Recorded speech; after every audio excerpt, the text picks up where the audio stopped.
Hello everybody, welcome in Moksha Kutir, the house where Swami Kriyananda lived for many years and where about 10 years ago almost he left his body.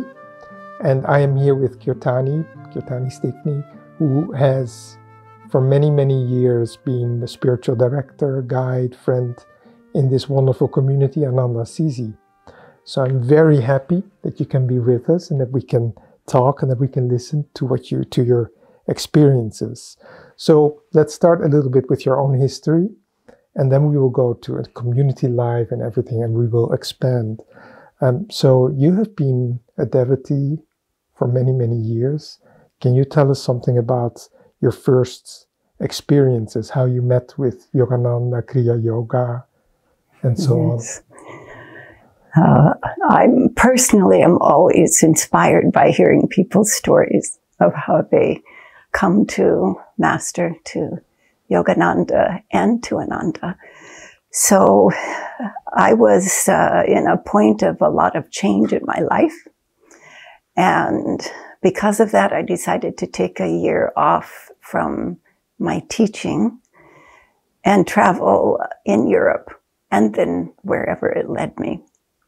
And before I left, I stopped to see a very dear friend, and she shared with me something that I had not heard of before. She read from a book, and I was so inwardly touched by what she read.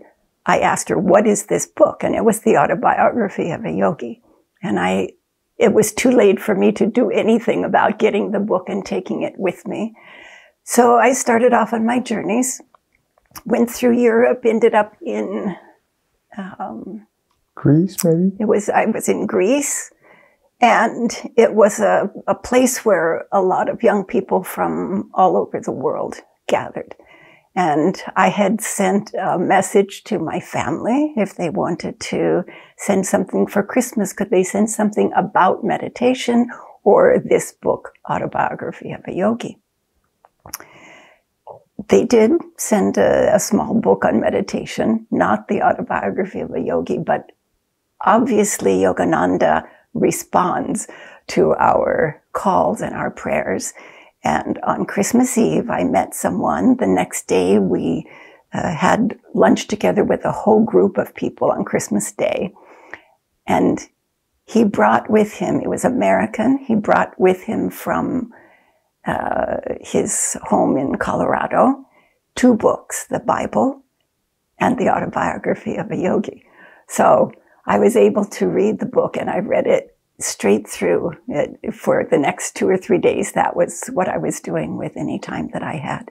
So that was my first introduction to Master, was through the autobiography on a tour that ended up being a trip around the world. And it started in Europe then? It started in Europe. Yeah, which I think can be very significant because most of your life, how many years have you lived now here in this country?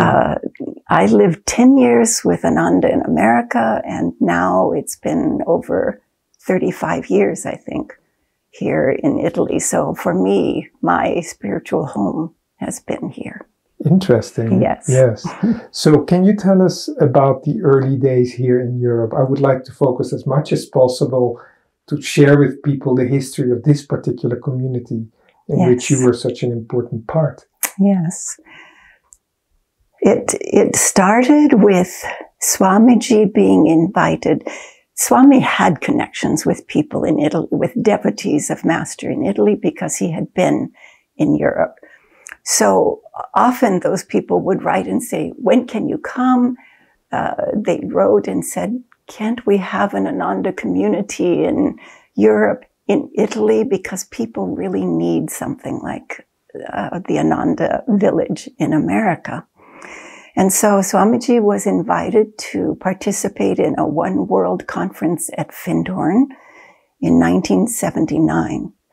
And I was invited to go along, perhaps partly because I had a couple of European languages under my belt, Spanish and German. And the part of that tour that most touched me was after Swami participated in the One World Conference, and we started out in Holland, went into Germany, and in a little bit in Austria and in Italy. And Swamiji was responding to people who had asked him to come. And that's something that Swamiji always did. And always, he didn't push what he had to offer of master and the teachings. He listened to people, and where he felt their call and their true, sincere desire for these teachings, he would respond. And so these are the places that we went. And maybe I can tell a little story from each place, because many of you who will be hearing this are from these countries. In Holland, Swamiji, it was his first public talk. And I can remember, you know, we all come to the path with our own ideas, and I was still fairly young, new on the path. And I didn't realize how strongly I had my own idea of who would be attracted to Yogananda's teachings, who would be ready for these teachings. And there were wonderful people in the audience there. Right in the front row, there was a young woman, very pretty, very made up, dressed to the nines, as we say in English. And I must admit that there was some judgment in my own mind about whether this was someone who really would be interested in Yogananda's teachings. Terrible what we can do with prejudgment. So after the talk, Swamiji invited people to walk with us to a restaurant that we were going to eat at nearby. And Swamiji walked with this young woman. And I walked next to him, and I realized how at ease he was and how carefully he put her at ease. She wasn't like the majority of the people that were there. And he just made her feel so at home. And it was clear when she relaxed and was speaking that she was very interested in these teachings. And it was important for me, and especially in the role that I would have in the future, which I had no idea would be mine, not to judge people by how they dress, how they look, all of those things. We could feel that. We can feel that by being in your company. How did it come about when you were here? How did it develop? How did things develop up to a point where you were also asked to be a spiritual director? Actually, I would like to finish first that tour, because we were in different countries and everyone was open to Swamiji. But Swamiji could feel, he could take the pulse of the countries too and feel what it was like for the people in those countries to be receiving these teachings. And it was really when he came to Italy that afterwards, when we were talking about where should we do this work, he said, it feels like Italy has the heart to be able to really receive the teachings that Yogananda had to give of Kriya Yoga and of the role of spiritual life that depends so much on our heart opening. So this is where we ended up. And in the very beginning, we all went back after the tour to Ananda village, and he asked us, I was married at the time to another man, and he asked us to come to Rome and to start Master's work in Italy. And so this was only the two of you? Yes. So there were two of us. That's a big job. There were two of us. Neither of us knew Italian, but I did have an affinity for language. So yes, we, as with most things, I think if you are thinking too much about how big a job this could be. It would be not easy to do. Some years later, when we were here at the beginning of the work in Assisi, I remember Maya Devi saying to me, I don't understand. I don't see how you can take all of this responsibility for the work that we're doing for Master. And for a moment, I was puzzled. And then I realized, I said to her, I think if I thought this was all on my shoulders, I would have trouble with it. But I know that it's not. I know that Master is working through every channel that opens to him.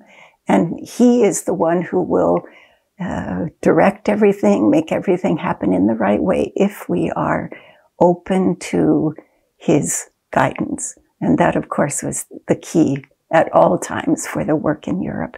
So we were in Rome only 1 year, and we got to know a lot of people in that area, the groups in Pisa, in Albenga, the devotees that were up north. And yet, Swamiji felt it wasn't yet the time. And he pulled us back to Ananda in America. And it was a few years later then that he again was asked, and that there was the place ready near Como, in Val di Intelvi, where the work could really begin with support of the Italians. When you were, this is a very practical question, when you were with your husband then in Rome, how did you support yourself? That was perhaps my biggest concern. Swami Kriyananda had left us a car, so we knew we could move around. He had been in Italy just before we came to stay. A couple who were devotees were heading towards Africa for the Italian embassy in one of the countries, and they offered us their apartment in Rome. So we had an apartment and we had a car. And no money. And no money. Swamiji started us out with a little bit, but it was, yes, that was a concern. And again, the lessons that we learned by just doing what we need to do. We lived day by day because we had people who came and who paid for lessons in yoga and meditation. The group started with 8 or 10, and it built up to 20-some people at some point. Were you already speaking the language then, or was it like with translation? I started speaking it almost immediately. Mm. I had my grammar book. I was always the one to answer the phone. Mm-hmm. I learned right away to say, "Se parla piano posso comprendere," because Italians... Which means if you speak slowly, I can understand. Because Italians speak very quickly. But I learned quickly because we were immersed with Italian friends, Italian students, and as much as possible, we used Italian comic books to learn the language. So as far as the finances go, I can remember at one point we had no money, and we didn't have any prospect of money coming in. We trusted that Master knew what was needed, but I was concerned, and we had maybe, then it was lira, so we had maybe 10,000 lira in the bank. And which is now about 100 euros, maybe? I don't think even. No. I can't remember. No. So anyway, my husband at the time said, "I think we should go to the movies." And I looked at him and I said, "We have no money." He said, "We have enough money to go to the movies. I think we should go." And we went. It was when Star Wars was coming out, and even with minimal knowledge of Italian. I remember thinking I could only understand "si, signore, signore, si." But the point was that it was important that we trusted that God and Master knew the work that was trying to happen with Kriya Yoga in Europe, in Italy, and that we would be provided for. And it didn't even mean that we couldn't do something like go out to the movies with the last bit of money that we had. The next day, a woman arrived, knocked on the door, and she said, can I see the books? I want to buy some books. She bought what would now be probably 50 euro worth of books. And she brought us food. And if anything was convincing that Master and God had this work in their hands, it was that. Wonderful. So fast forward, maybe 2 years or 3 years, you went back to America, and then you came back again to Europe, and then it was Como. Yes. So what was like the mission that you few American pioneers had? With what kind of mission did Swamiji send you there? Okay. Swamiji brought with him it was probably around 1983 or 84, Ram and Dhyana, Jyotish and Devi, and a few others who he wanted to have their energy start the actual work here, where we were living in Italy in an Ananda center. And this was in Val d'Intelvi, near Como. And Swamiji was opening the doors for those devotees of Master who already knew Master and the teachings, or who didn't, and this would be their opportunity to hear about, to learn, and to practice the teachings of Kriya. The community aspect of it was not yet really considered, because although people talked about wanting to live in an Ananda community in Europe, Swamiji realized that it wasn't something that was so easy to start up from nothing. Swamiji said in a more recent time, when someone was thinking to start a community a spiritual community in Switzerland, he said, it's not the physical place, the buildings, the temple, the classrooms, the housing. It's not that so much that creates community. It's the people. And so that's really what we were doing in the beginning. I didn't come until 1985, and we were still up in Val d'Intelvi. The work was growing. It was clear that people were hungry for these teachings. And so from Val d'Intelvi, we did classes in Como, in Milan, in Torino, in Padova, in the far north, in the snow countries of Italy, all to simply lay the groundwork for people to be able to live these wonderful how to live teachings of Kriya. Beautiful. I heard that he gave you this advice. He said, 2 things are important: practice Kriya and learn the language. And I don't know if one is more important than the other. Can you remember that? Do I remember that correctly? I think you were correct. I think this was when, before I came. But it was clearly those two. How can we do a work if we're not practicing it? And so the practice of Kriya Yoga has always been the basis for people living in and serving in an Ananda community.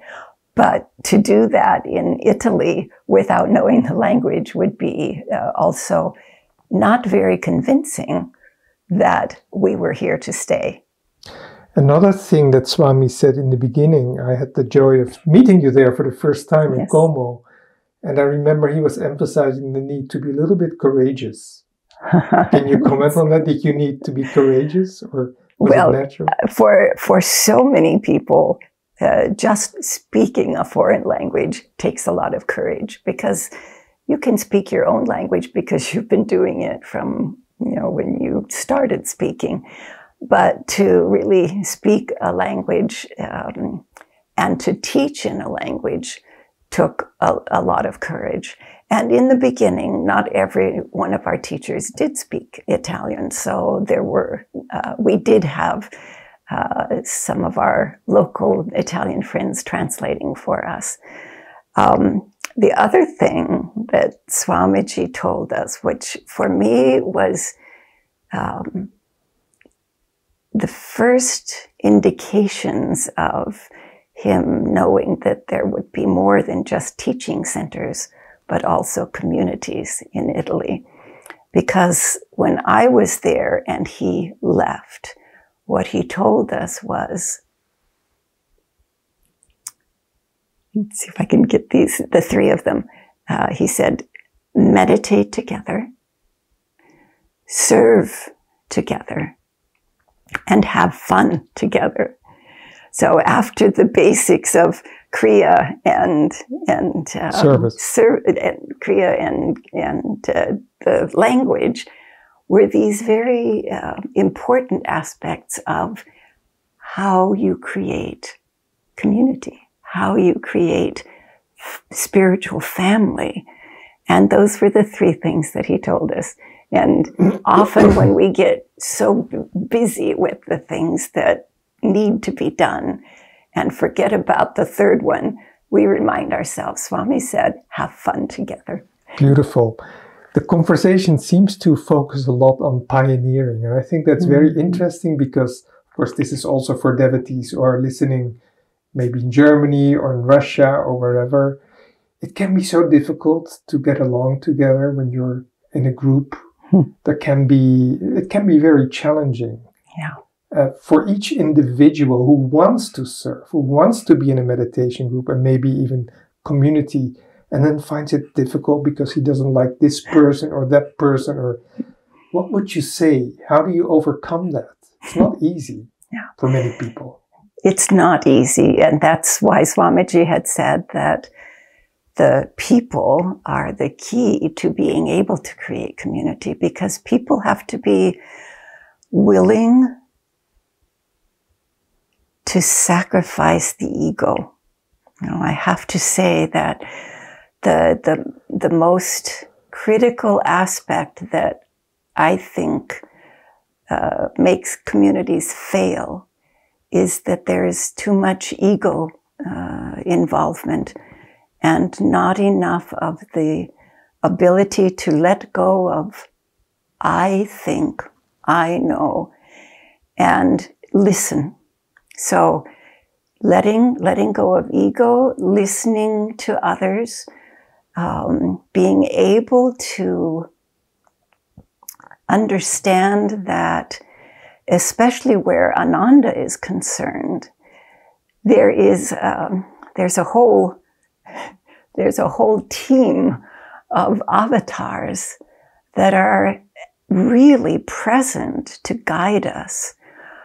But it's very difficult to hear that guidance if we are continually pushing the what I think, what I feel, what I'm right. And so for a community, it's very important for people who arrive to have training, in a sense, to how you work together with people who think differently than you do. And this is something that is true in the very beginning of a community. And it's something that is true today for this community after 35 or 40 years of existence.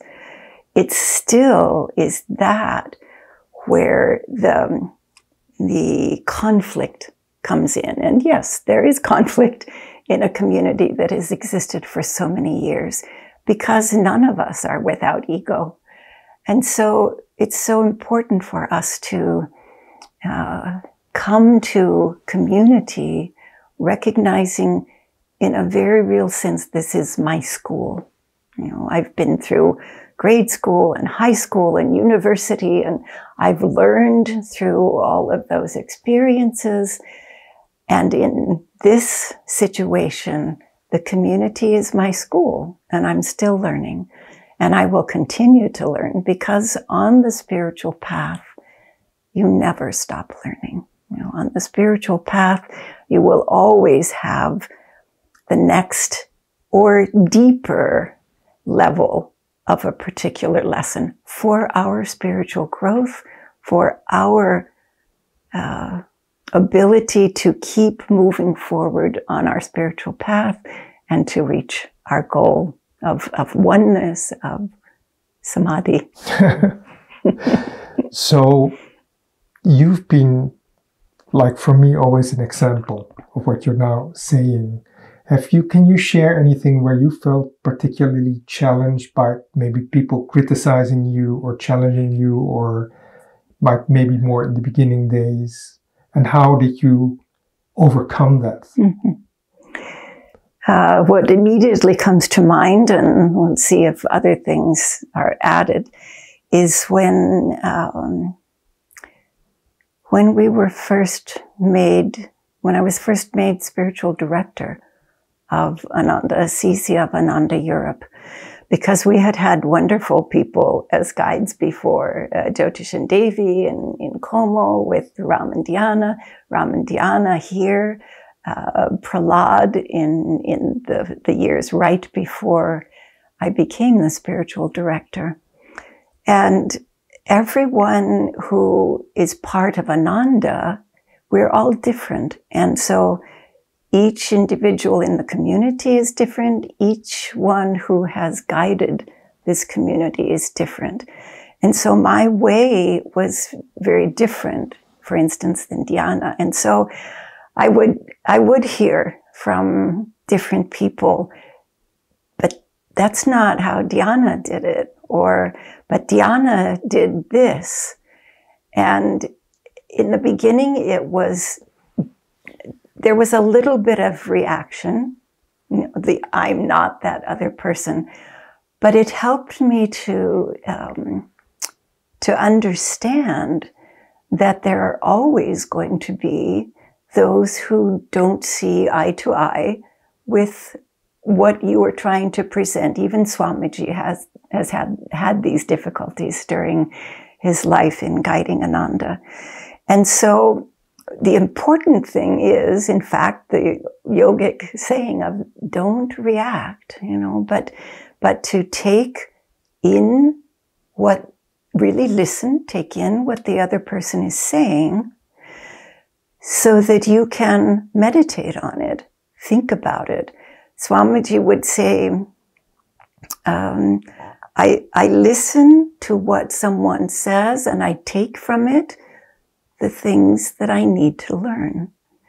And that's what I learned through this, was that it's helpful to be able to receive what people are criticizing you about, because you can look at it, meditate on it, ask Master for guidance, ask Swamiji, and simply feel, where is my ego reaction? And where in that is there something for me to learn? And that's how I grow. So often Swamiji would say, I don't necessarily put someone in a position of authority because they already know how to do something, but because I know that they will learn through that role the things that they need for their spiritual growth and for serving this work. So learning to listen is extremely important in being in that kind of a position. Not always easy. You're people with a lot of energy, right? A lot of energy and what you think are wrong ideas.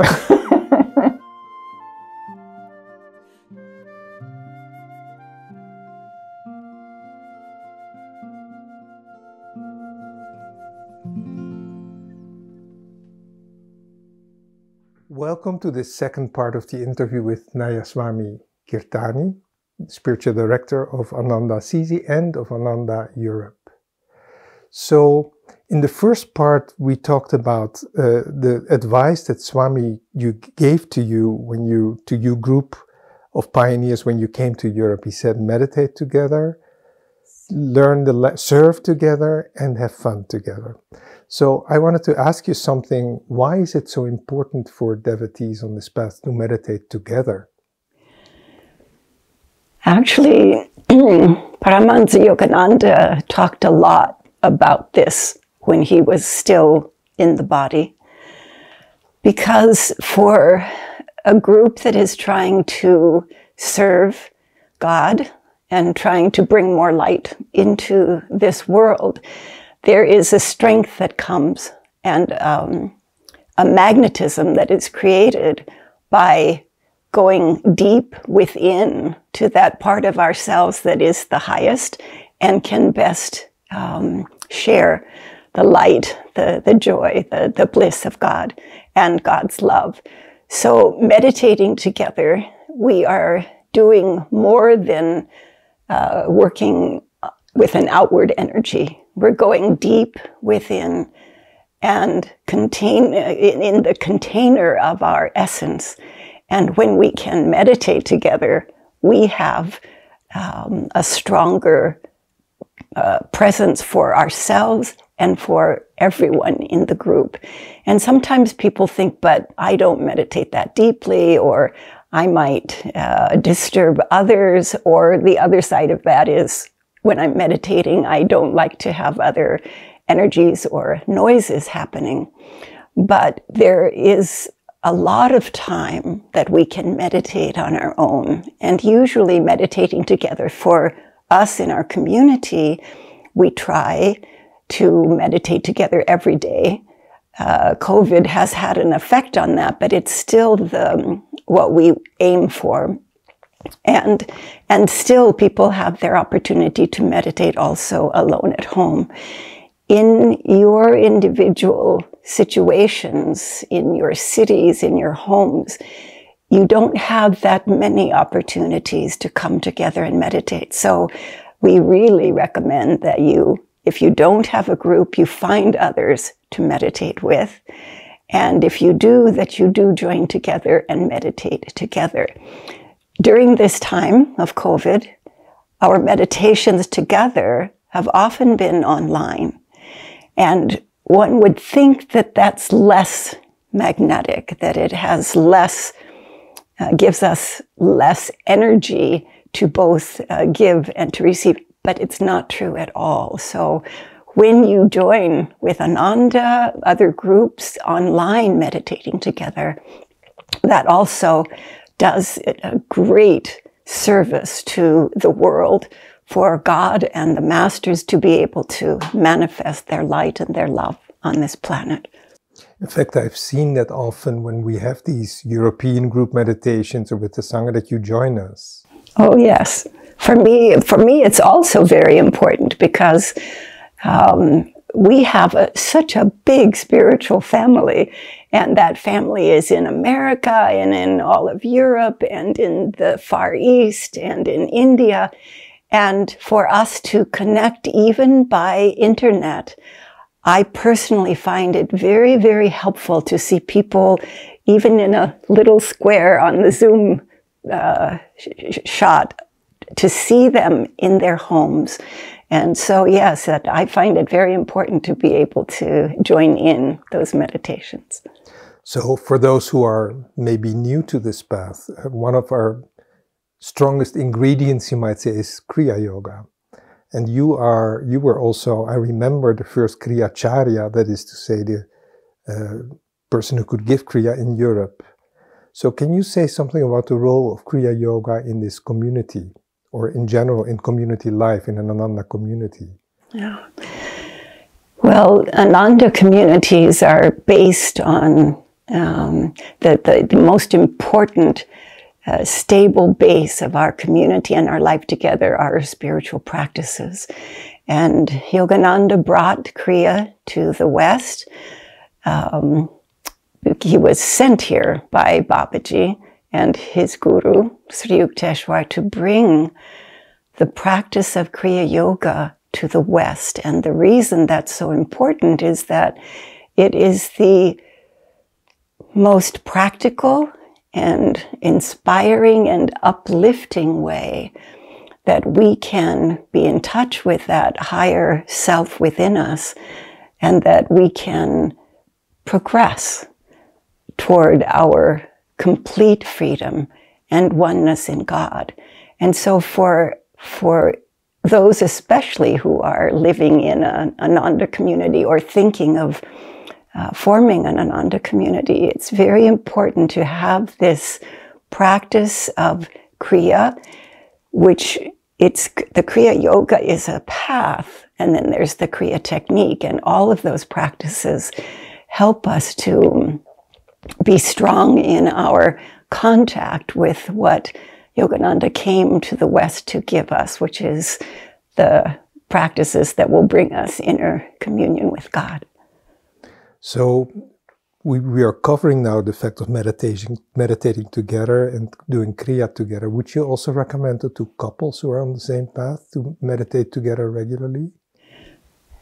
This is always an interesting question for couples, because the first thing I try to make clear is there are no two couples who are the same, because every couple is made up of two people, and those two people are different than other people on the spiritual path. So not as a rule, but as a highly advised practice, meditating together does the same thing for the couple as it does for a community, which is bring all of the energies of what can happen, both ups and downs of a couple's relationship, into a very calm and highly elevated consciousness.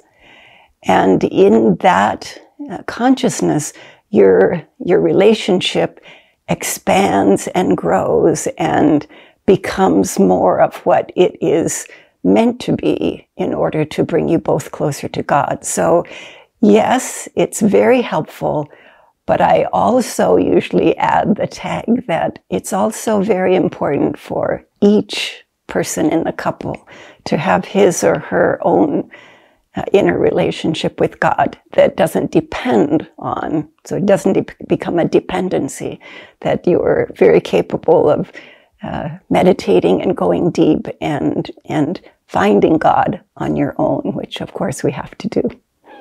Okay, thank you. Very helpful. Now serve together. So I am living in Paris, let's say. How can I serve this path? What can I do? Well, the first thing would be to contact Ananda and find out if there are others in your area who are on this path. It's very helpful to be able to have contact with others and with others to create what your service might be. But let's say you live somewhere where there isn't anyone else who is on your spiritual path. And so serving the guru is primarily about, and not egoically, but it's about our spiritual progress and our growing toward ever more light, ever more perfection of that self that we have inside. So all of your own spiritual practices are extremely important. Remind me to come back to this because I want to share a story that illustrates this. Very early in our time here in Italy, I was getting ready to go back to America for a visit. And I took a train to Holland, and from there was going to fly out. And on the train, I noticed a young woman, and we had eye contact. We both got off the train, and we went to the airport, and we were both leaving for America. And it turns out we were on the same flight. So we started talking, and in the early days, I was not so easy with sharing exactly what we were doing here, because I'm never sure with strangers if they're going to be open and receptive, or if they hear it and they pull back. So after a few questions and answers, it turns out that I let her know that I was on the path of Kriya Yoga, that Yogananda was my guru. And she said, he's my guru too. And it was a surprise, although the fact that we connected so quickly was an indication. And she was heading to America. She was Italian. And she had a question. She said, I love meditating. I love being able to find my higher self in these practices. But I ask myself, isn't this selfish? I see someone like Mother Teresa and what her work is doing in India, and I think I should be doing something more for others. And I said, people like Mother Teresa are very important for this world. And if you feel that that is what Master wants you to do, you can find a way to be on this path, do your practices, and serve in that way. But don't feel that you are doing less for elevating the consciousness of people in this world, for helping to change our planet in a positive direction, if you're not doing that kind of outer service. Because Yogananda said once, when he was walking with someone on the grounds of Mount Washington or Encinitas, and they started to pass by Rajarsi Janakananda, who was in deep meditation outdoors. Rajarsi Janakananda? Rajarsi Janakananda. Who was he? Rajarsi. Rajarsi was Yogananda's most elevated disciple, and he was the one who was given the mantle of Yogananda after his death. So he was meditating deeply, and Yogananda said to the person he was walking with, shh, we mustn't disturb him. What he is doing does more for the evolution of this planet than anything else that one can do. So I told this to this young woman because I wanted her to realize, and I want us all to realize, how important the practices are in our life, and what a great service that is for the world. So that is the most important service that we can give. After that, when we are in touch with the masters, with Swami, through their books, through their talks, we can listen to, and it seems again like we are taking, but when you take that in, you are much more able to give out to people, even those who are not consciously seeking on the spiritual path, will be influenced by your consciousness, by your joy, by your light. They will feel that, and their lives can be changed by it. So in your workplace, in your family, amongst your friends, you are serving the light of God and the masters when you do your practices and you are simply with them in their work, in their lives. In addition, you can always contact any of the Ananda centers and ask, is there some way that I can be of help? Is there some way that I can serve? I am a great chef, or I bake, and I can, for an event you have, I can help in that way. You can organize an event where you are, where Ananda teachers from here and from the various communities and centers can come and also share these teachings. So yes, be open and also ask Master, what can I do to help? Thank you. Very, very helpful. So Kirtani, once you said to me, we're having a conversation and you said almost casually, there's nothing that can make you grow as fast as living in a community. Actually, it's not easy though. No, it's not easy. And one can say, and Master often said, and Swamiji often said in different moments, this is the most important quality. This is the fastest way to grow. And in that moment for that person, that is true. But this is a truth that I've discovered over the years. And for me, it's because, no, it's not easy. Because when you're living with other people, your rough edges rub up against their rough edges, and that can create what seems like friction. But those are the times when if you are sincere on your path, you ask yourself, you don't say, you need to change, but you say, what can I do to make this energy more harmonious? What can I do to make this situation achieve what we all want to achieve? And so to me,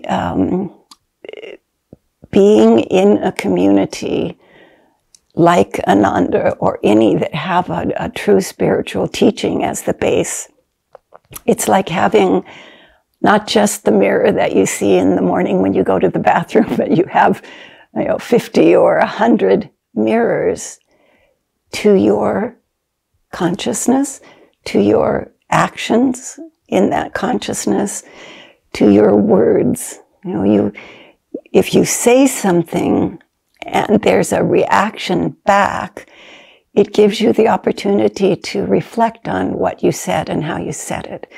If you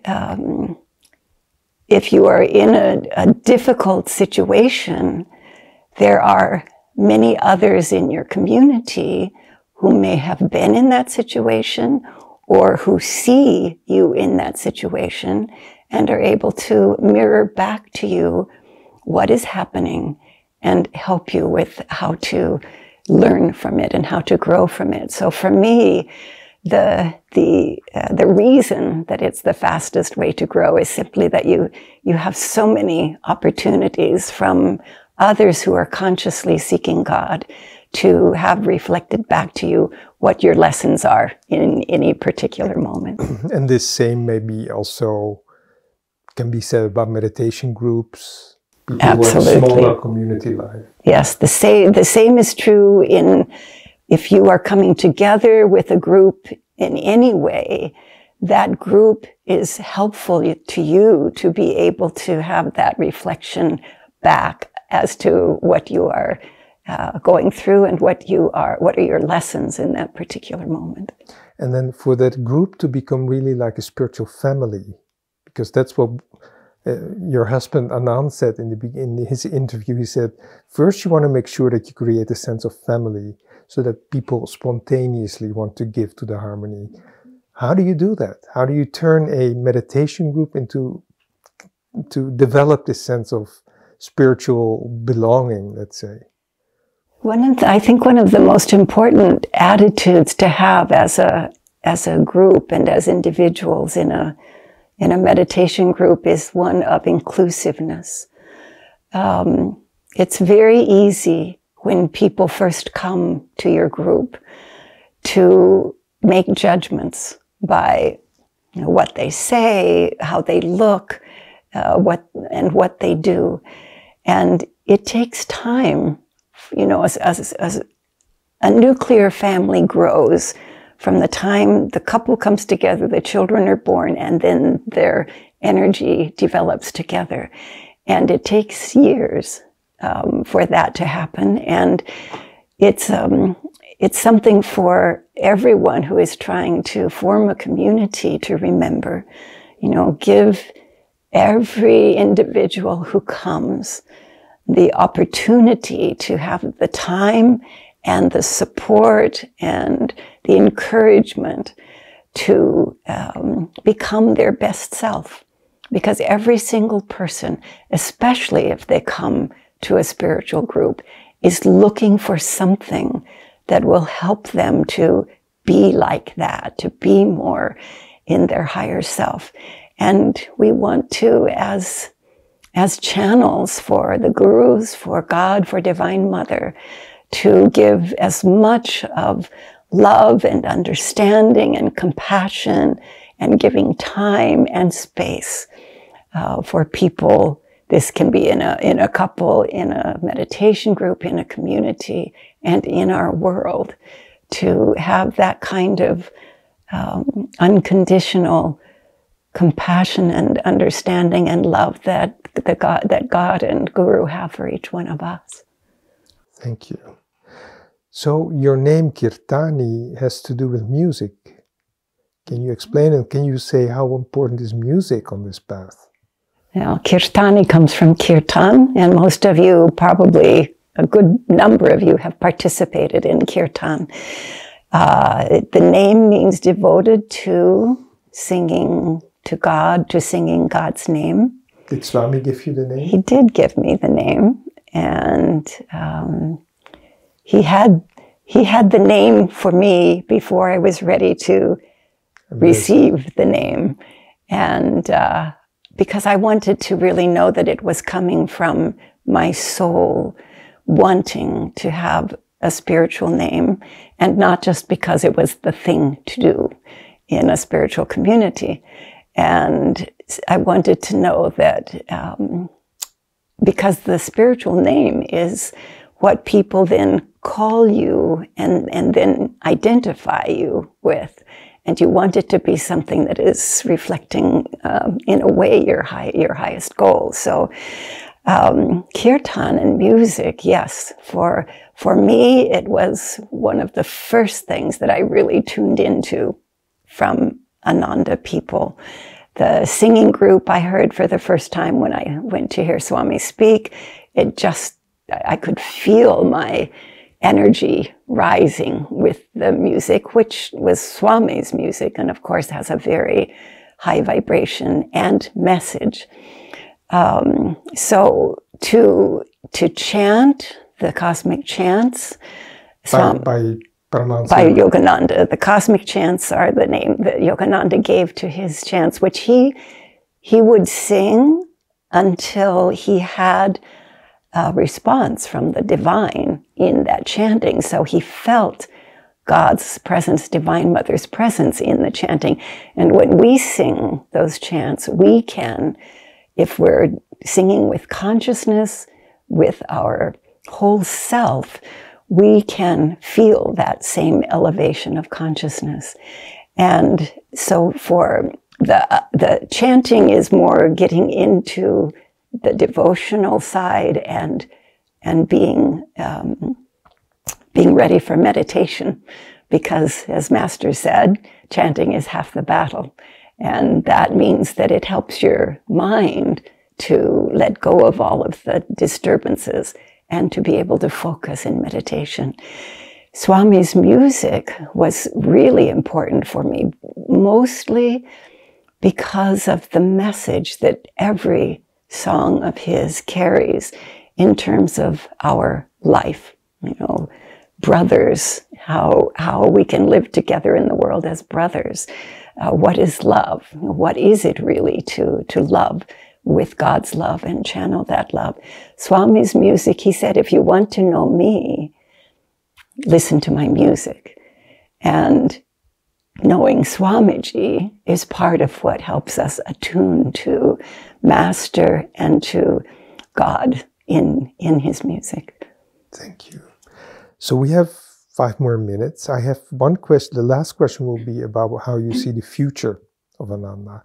But first, if you have one nice memory that you can share about your friendship with Swami Kriyananda. Or we can first talk about how do you see Ananda evolving for the coming years, the years to come. Starting from Ananda Assisi, which is the heart, let's say, of the work in Europe, but also involving devotees all over the continent. Do you see already happening a positive development? Do you see growth, depth? Yes. You know, Yogananda said that World Brotherhood colonies, that idea of living with high principles and simply would spread like wildfire. And I must admit, for a long time, I didn't see it. I could not understand how Ananda, which at that point was 5 or 6 communities, how could that possibly spread like wildfire over the whole planet until the internet. And of course, now we see how quickly messages and important directions can be spread. So that's what I see happening with Ananda.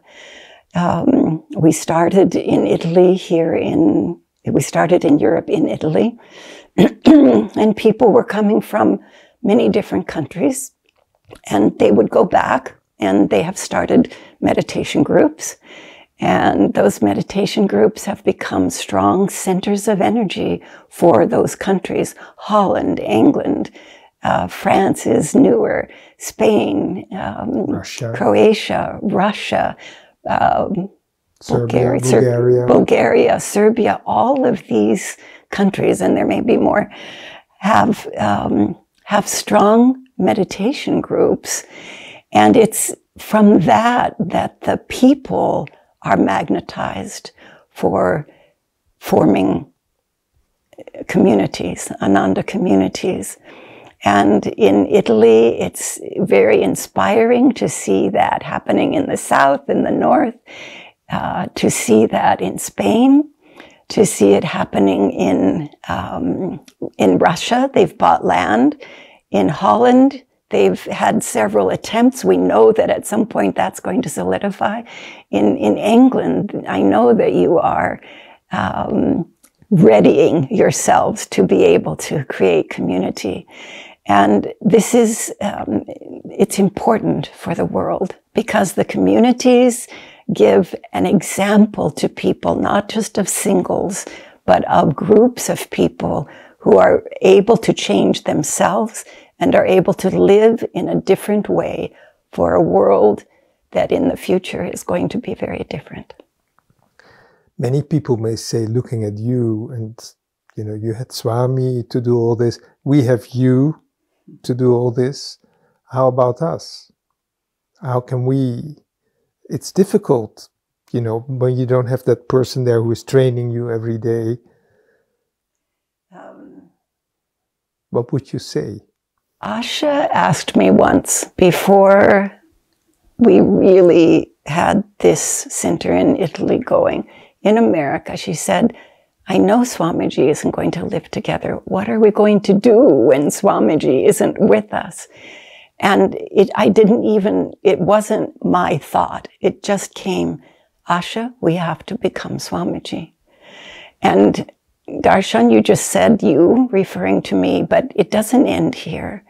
Every person who comes onto this path is a future leader of Ananda, because that leadership comes from our desire to serve the work of Yogananda, our desire to bring light into the world, to help this world change. We are in a time where things really need to change. And every person who comes onto the path consciously has within the possibility of becoming one of those leaders. We mustn't undervalue ourselves. I did. When Swamiji first asked me to be spiritual director here, when he first asked me to be a Kriya Charya and give Kriya, I didn't see that in myself.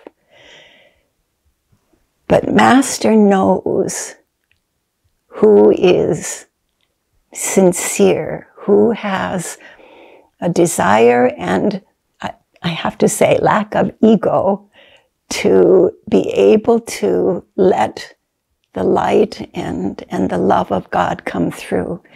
And we all develop that. it's not what it can be in the beginning, it will become what it needs to be with your dedication, with your practices of the spiritual teachings. You can become one of those who, not from ego, not from wanting to be important, but simply wanting to help the masters do their work in this world. And every one of us can become that person, those people. And what would be, in one word, the most important quality to develop? Not to become a leader, but to become such a devotee that if leadership is required, you can do it. Attunement. Okay. I think that's the most important. I think we can end the interview with this. Thank you so much, Kirtani. Thank you, everyone. Thank you, our technicians, for being with us. And Jai Guru. Jai Guru. And God bless you all.